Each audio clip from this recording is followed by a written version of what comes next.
शहरातला पाऊस अनुभवतोय मी.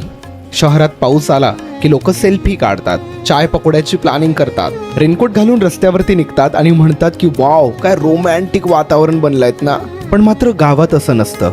गावात पावसाच्या एकेका थेंबामागे एक हिशोब दडला असतो.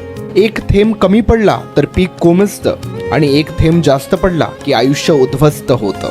शहरात पाऊस हा मूड असतो आणि शेतकऱ्यांसाठी तो नियती ठरतो. शहरात कामे सुरूच असतात, कंपन्या, shopping mall, cafes and all. पाऊस म्हणजे पडदा उघडला की खिडकी बाहेरून दिसणारा छान नजारा असतो. पण शेतकऱ्यांचं ऑफिस म्हणजेच शेती असतं आणि तिथे पावसाचाच रिपोर्ट कार्ड तयार होतो. तो नाही आला तर हंबरडा आणि जास्त आला तर आक्रोश.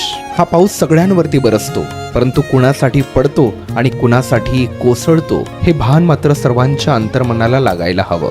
हरकत नाही, शहरामध्ये पाऊस कितीही पडला तरी मज्जाच मजा आहे. पण बघूया या वर्षीचा पाऊस किती शेतकऱ्यांना दिलासा देतो आणि कितींच्या शेत्या उद्ध्वस्त करतो. एका शेतकऱ्याच्या मुलाकडून हॅपी रेनी सीझन.